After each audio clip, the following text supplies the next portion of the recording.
Well, good evening, ladies and gentlemen, and welcome to this week's rendition of the Bama Factor with Alex Taylor. I'm your host, as always, Alex Taylor, and we got a lot to dive into this week. It's Tennessee week. We're here again, um, already this time of season again.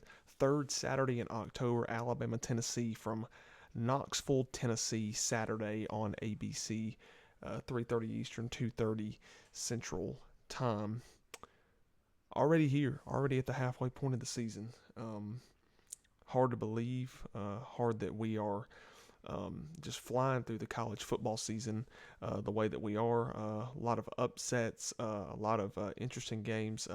It's been very quality college football this season, to say the least. But we're going to jump right in to tonight's episode. Got a lot to unpack and a lot to look forward to. So, recapping this past Saturday's win, the Alabama Crimson Tide taking down the South Carolina Gamecocks in Bryant-Denny Stadium.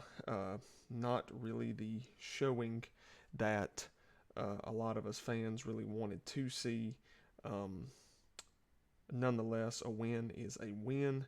However, we wanted to see a little bit more of a convincing win after the loss at Vanderbilt. Just going to take you through some stats here as we get these pulled up.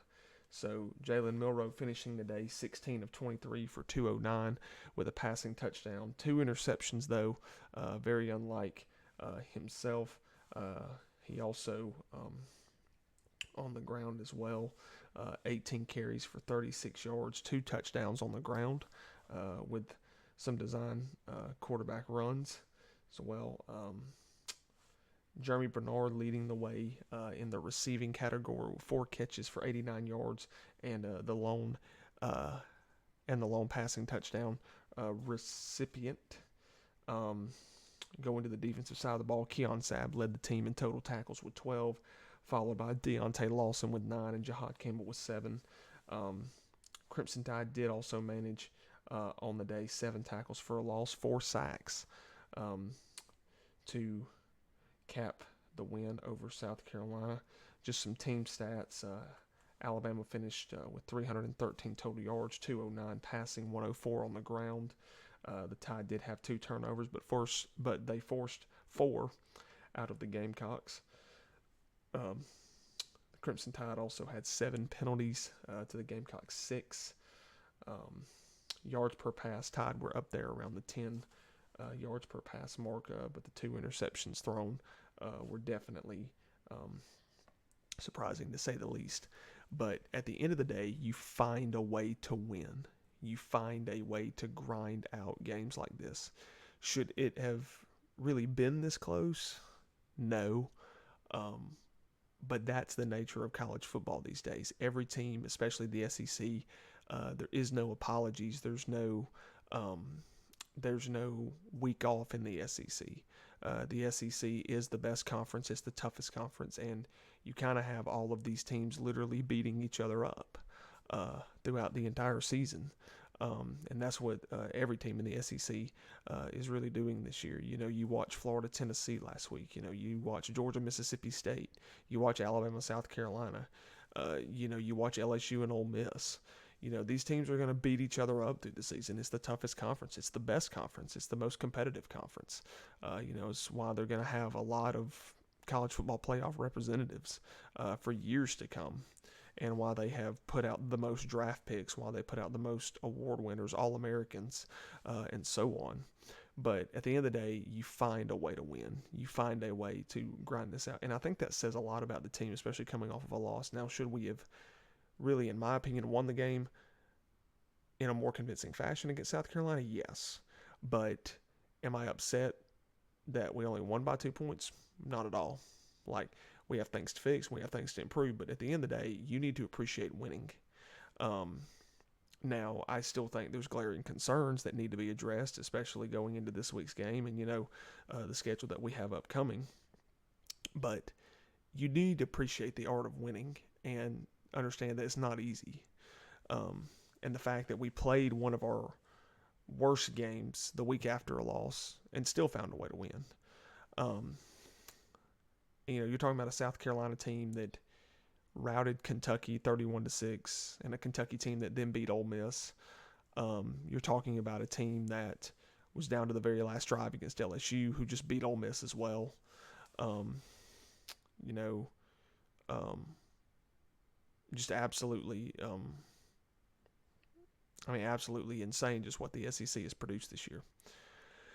And I've heard all week long, this would have never happened under Saban. Oh, he would have never been happy about a win like this. Well, if you go back to 2014, let's rewind the clock just a tad. If you go back to 2014, Alabama goes on the road to Ole Miss. Alabama loses on the road at Ole Miss, and Bo Wallace is the hero. The field is stormed. Number 1 Alabama falls in Oxford to Hugh Freeze and Ole Miss. The week after that, the Crimson Tide go on the road to Arkansas, who Arkansas was in a total rebuilding phase, just a total collapse of a program at this point. Alabama should have walked in there and absolutely dog-walked Arkansas. Alabama wins the ball game 14-13. The media, the fans, absolutely tore into the team. How do you only win the game by 1 point? What a terrible win. The fact that people are calling last Saturday's win a terrible win, or it felt like a loss, I really don't know what to say to these people. Saban had a lot of close games in his career at Alabama. Yeah, we would dominate people, but we had more close games than you think, especially these last 2 years. And really going back to 21, if you look at the one-score games that we played in, or games that were games going into the fourth quarter, maybe we pulled away. And Saban got frustrated at the fans and the media by saying that we were only frustrated that, we won the game 14-13. And he says, you set an expectation for what you think this team should be.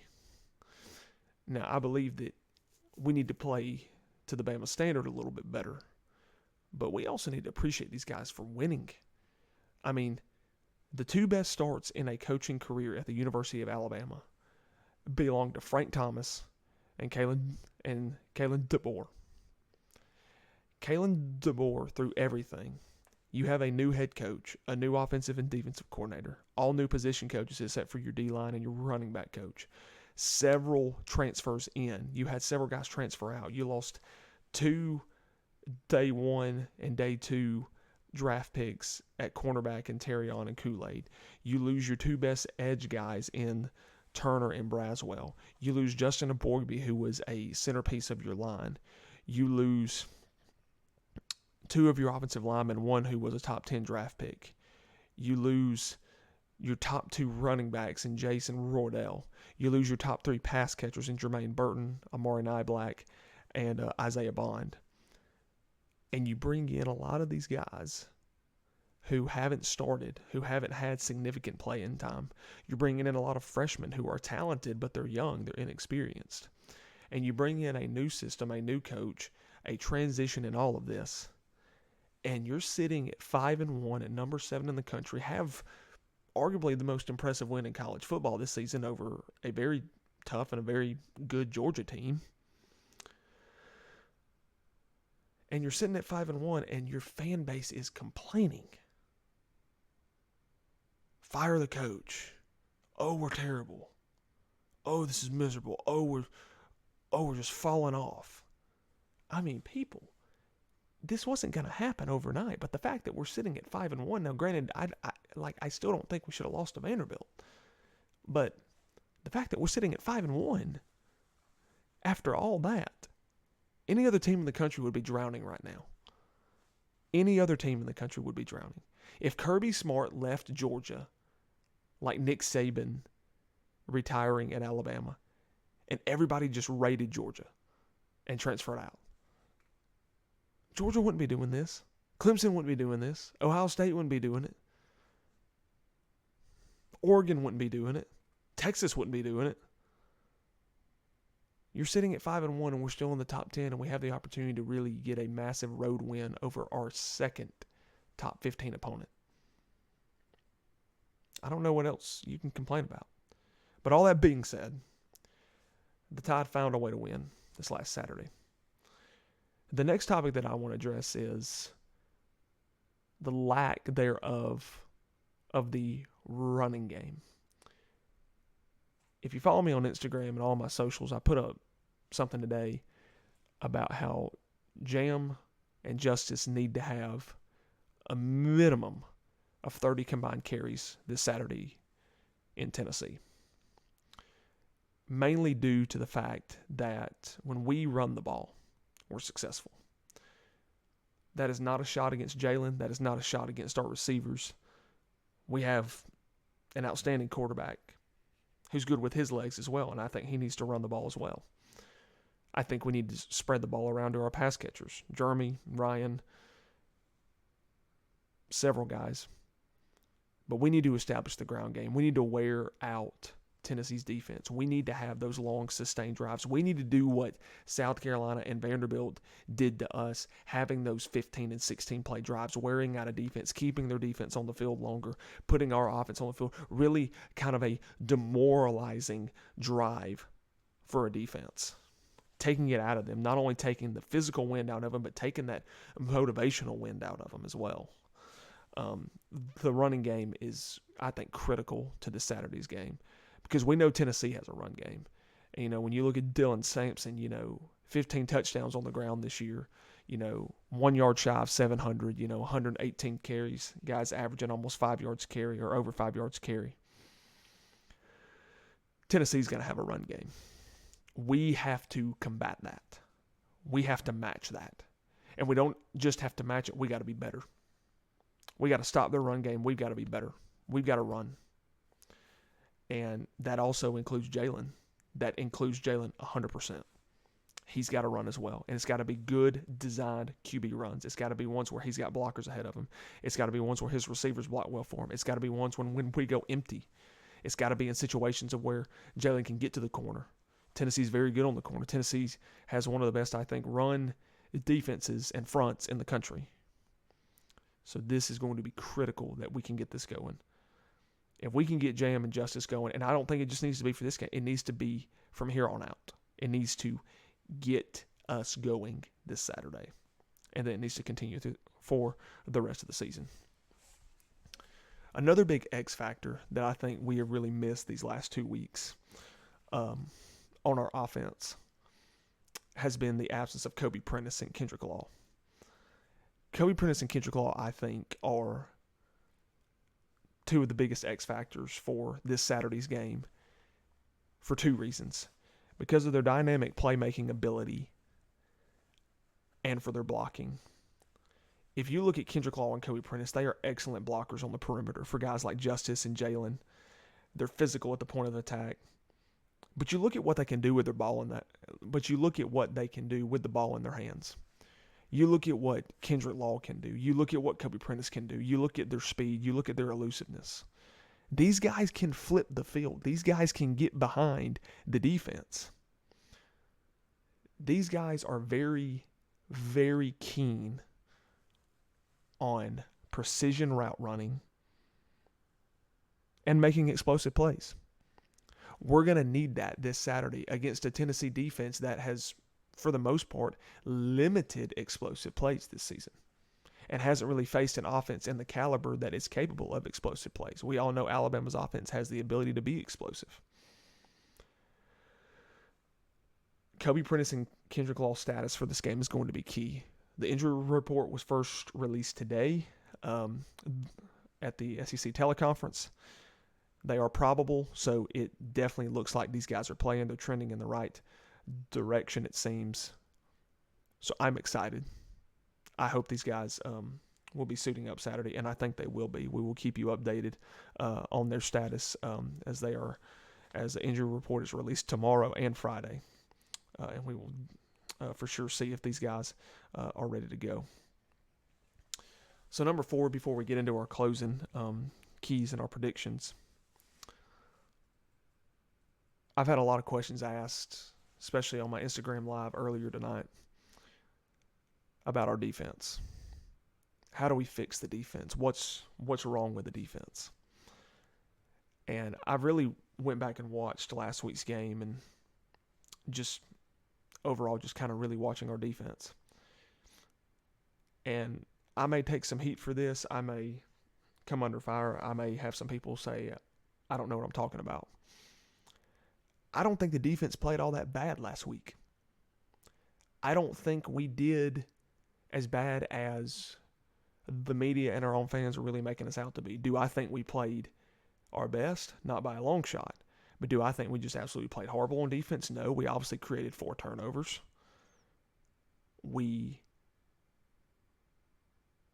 There were times that, we created 4 sacks. We had 7 tackles for a loss.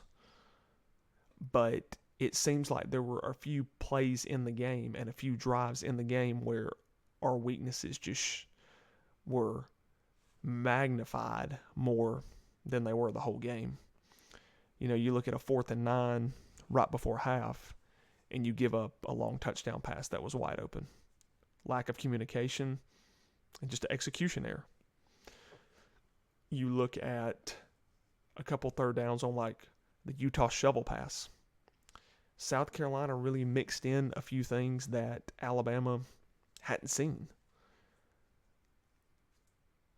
I think the biggest thing on the defensive side, the talent is there. The athleticism is there. It clearly is because you look at the first half of the Georgia game. The ability to create turnovers is there. What hasn't been there is getting back to the fundamentals. Tackling well in space. Taking the right angles. Playing your gaps well. That is something that has to improve. And it's the little things. It's things that can be fixed, though. This isn't some glaring weakness that it's a talent issue or our guys are too slow getting to the sideline or, our guys are not strong enough or anything. It has nothing to do with physical ability. It has everything to do with the mental ability. These guys are just not executing. These guys have just got to get out of their own head and just go play ball. We got to stop playing soft on the defensive side, and we got to have safeties flying down. Keon Sapp and Malachi Moore have got to step up and start flying downhill at these guys. Not just waiting for a running back to make contact with them or a receiver to make contact with them. We've got to fly down the field. We've got to fly up into the line of scrimmage and make our presence known. That's the key. That's what we have to start doing. It's just execution, tackling well in space. That is one of my biggest keys to the game as I lead into my keys to the game. Tackling well in space is number one priority. Adding on to that, we got to get off the field on third down. If we can win the third down battle, we will be okay. We can get off the field on third down, prevent these 16 and 17 play drives. We can't be on the field for that long. Another key is we got to slow down their run game. We've got to stack that box. We've got to hit them at the line. We can't allow their receivers to get behind us either. Squirrel White, Brew McCoy are very talented. We've got to play like we got something to prove this Saturday. On the other side, the offensive side of the ball, like I said, establish the run game. Be better in the run game than Tennessee is.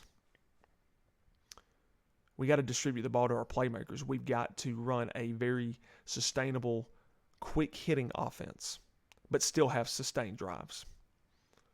And the other one is it just comes down to execution. It comes down to going into a hostile environment and executing and really not allowing Tennessee to get any of the momentum that they're going to have. So I say all that to say to wrap up tonight's episode with my prediction. Alabama, Tennessee, third Saturday in October, a tradition unlike any other. You see the picture over here of Jay Barker, Gene Stallings, 1992, after a win in Tennessee. General Neyland was coach of Tennessee, who the stadium is honorably named after there in Tennessee. Started the tradition of the winning team gets to smoke a victory cigar. Safe to say the Crimson Tide have smoked a lot of them. In order for us to continue that this Saturday, all the keys I just said, it comes down to execution. It comes down to wanting it more. 2 years ago when I watched this game up in Tennessee and we lost 52-49, and it was Tennessee's first win in 17 years. It was hard. But then, last year we kind of righted the ship and started our own streak again.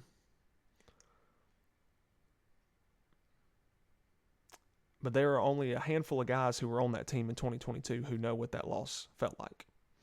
Jalen Milroe, Deontay Lawson, Malachi Moore, and Tyler Booker. Several guys on that roster. All the ones I just said, only one of them was a starter in Deontay Lawson. So they got to make these new guys understand the importance of this game. This game shapes the playoff picture. Each team comes in with one loss. Each team comes in really not playing well last week. Alabama squeaks by South Carolina at home. Tennessee squeaks by Florida at home. Both came off of a loss on the road the previous week to an unranked opponent. Struggled with an unranked opponent the next week. So both of these teams, it's something to prove for each of these teams. And I think it's going to be a great game.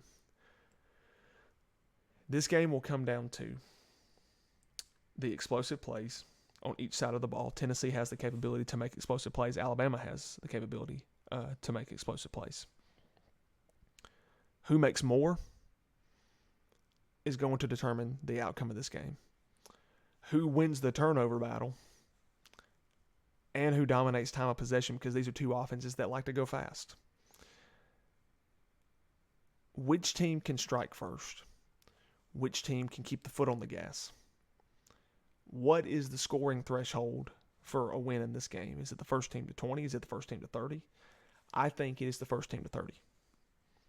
I think the first team that hits 30 points in this game wins. And, we've seen both Alabama and Tennessee the last 2 weeks not really get off to hot starts on the offensive side of the ball. Tennessee's been shut out in the first half the last 2 weeks.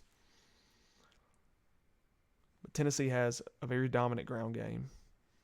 They have a quarterback who I think is looking to take the next step, who is capable of taking the next step. And a bigger game, there is no bigger game for him than Alabama this season.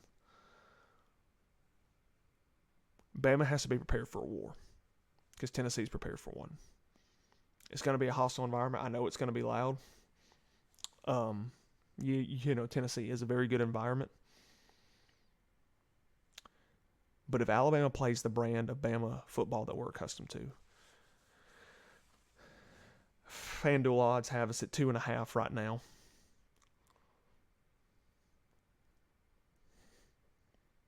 And really, I've gone back and forth a lot.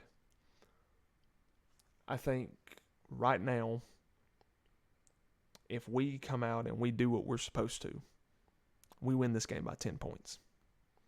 If we don't, this could be a loss by 3 or 10 or more, or this could be a very close win.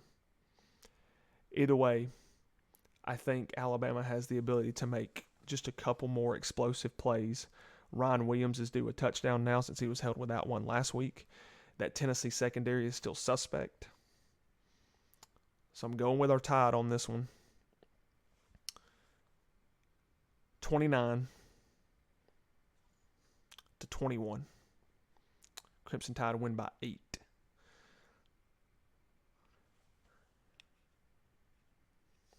I am very anxious for Saturday. I'm excited. It's always going to be a good day of college football. Georgia, Texas is that day as well. Illinois and Michigan. Several good games Saturday. But this one has the ability to set the path for the rest of our season. We're entering a 3-game stretch that's highly important. But if we have everything in front of us right now. And we got to take it one possession, one series, one play, one snap at a time. But anyway, guys, I thank you for joining tonight's episode. Y'all be sure to like and subscribe on YouTube, the Bama Factor on YouTube. Y'all also be sure to follow me on Instagram, Twitter, and TikTok. Y'all be sure to catch this podcast every single Thursday, the Bama Factor with Alex Taylor, on YouTube, Spotify, Apple Podcast, Amazon Music Podcast, and iHeartRadio, whatever your streaming platform is. We would also like to take this time to let you know that this podcast is a very proud and prestigious member of the College Huddle. The College Huddle, the largest fan-led podcasting website and collaboration podcasting service in the country. Over 73 podcasts represented from 73 separate schools, all the way out to the West Coast, all the way back to the East Coast, all the way down to the southern border of Florida. The College Huddle, if you want to learn more, check out us on the website at www.thecollegehuddle.com. If you have any questions or you're interested in joining the College Huddle with your podcast or your affiliated page, you can reach out to me or you can reach out to JR, who is over it. I can put you in contact with him as well. And if you know anybody and see on the website of a podcast or a school that is not represented and you know somebody, feel free to reach out to us. We would love to add them to the College Huddle family as well. But guys, I love y'all. Y'all have a great college football Saturday. To all of you traveling to Tennessee for the game, y'all have safe travels. Stay out of trouble. It's just a football game at the end of the day. Be sure that, you honor God first and foremost, but, you honor yourself, you honor the team. You represent Alabama in a first-class way, and you go up there and you have class. Win or lose, you have class, and, you show that. But let's get after it this Saturday. Let's get fully behind our team and our coach, and let's go smoke some victory cigars on Saturday night. Guys, I love y'all. Y'all have a great night. God bless, and roll Tide.